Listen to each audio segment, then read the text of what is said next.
It's difficult to pin down exactly what I want to say about Mass Effect as a franchise, much less narrow it down to Mass Effect 1 only. But that's what I'm going to attempt to do today. This is a series that has a lot of meaning to me personally, as I think it has for quite a few people. It's a sentimental story, but a heroic one.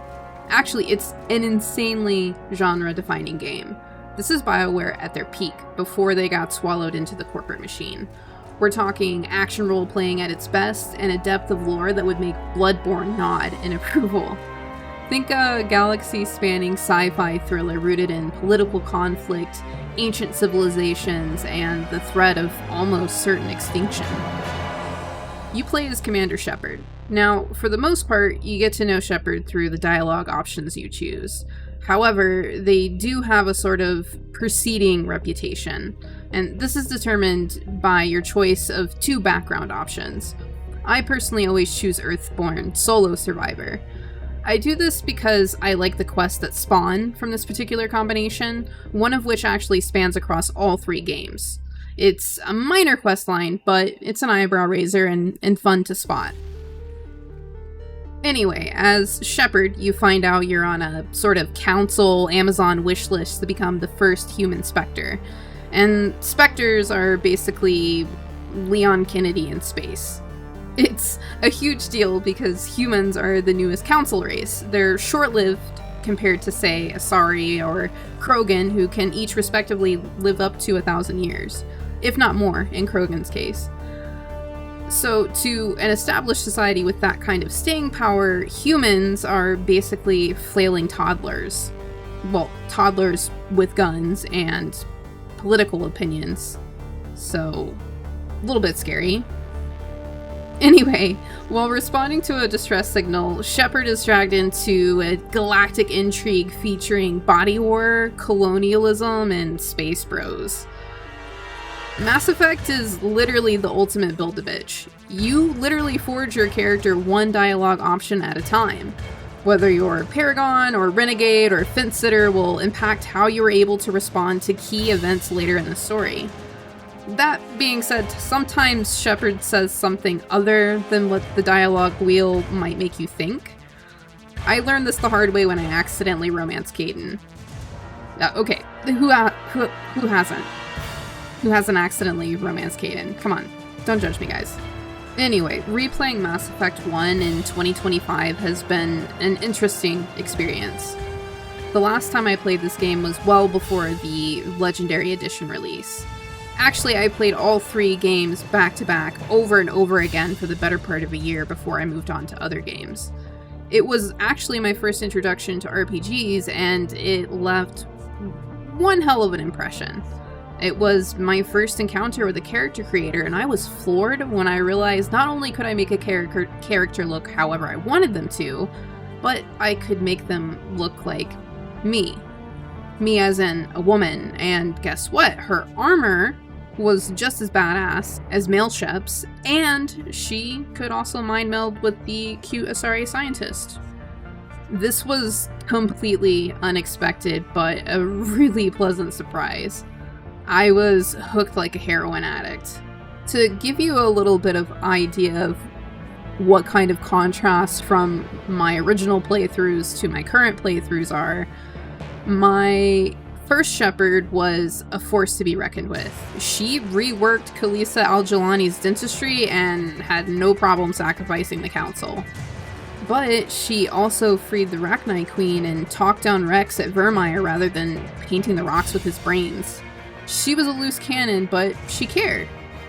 Now, my 2025 Shepard, she keeps her hands in her pockets and she thinks before she speaks. She believes in duty and honor and ideals bigger than herself. She believes in collective good and a collective well-being, and that colors all of her choices. It's weird how much someone can change in a handful of years. Playing this game has really put that in perspective for me. I find myself engaging deeply with the story, making decisions based on what I actually consider to be right versus picking whichever dialogue option let me punch someone. I also found myself investing time in characters I never really have before. Previously, I had my favorites, think Garrus, Liara, and Rex. This time around, I mixed up my squads, and damn, I had no idea Ashley was such a bitch all the time. Don't be mad at me, but I actually chose to save her over Kaidan this time around, and I know, I hate it too, but I've never done it before, and I want to see how it affects later games. I'm curious to see if her character grows, and if so, what kind of growth. Also, why did no one tell me this is low-key a horror game? Seriously.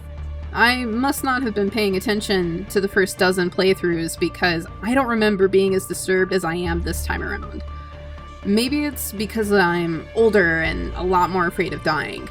I don't know about you guys, but I really didn't figure out I wasn't immortal until my mid-20s. I just woke up with the awareness one day and now there's no taking it back. And that consciousness of mortality colors how I interact with certain media. For example, coming across a colony of people with metal spikes rammed up their asses is extremely uncomfy for me. As is the mutilation and, the mind control and, oh yeah, the outright indoctrination. I mean, we're talking about the mutilation of both the body and the soul. Mass Effect is basically like sexy Dead Space. And speaking of sexy, Mass Effect also introduced me to romance in video games. Romance options were a totally foreign concept to me. At first, while I was playing, I was thinking, is that character flirting with Shepard? And I thought, no, surely not. Right? And then, like, halfway through the game, I realized that yes, everyone was flirting with Shepard, and yes, you can bang them. And yes, they will get jealous and fight over you. What a time to be alive. Okay, but Mass Effect isn't just about the boobs and the guns. It also has some things to say about important topics like colonialism, racism, and corruption. It's ultimately a commentary on the human condition, on our treatment of each other. It examines our highest ideals of moral code and checks to see if we measure up. And whether or not we do is up to you. You can be a hero or you can be a heroic asshole. You get to choose. It's also interesting because I know exactly how drastically some of these characters are going to change in future games, and it makes their ME1 interactions feel a little uncanny valley. Liara in particular feels incredibly young, a much different impression than I had on my initial playthrough.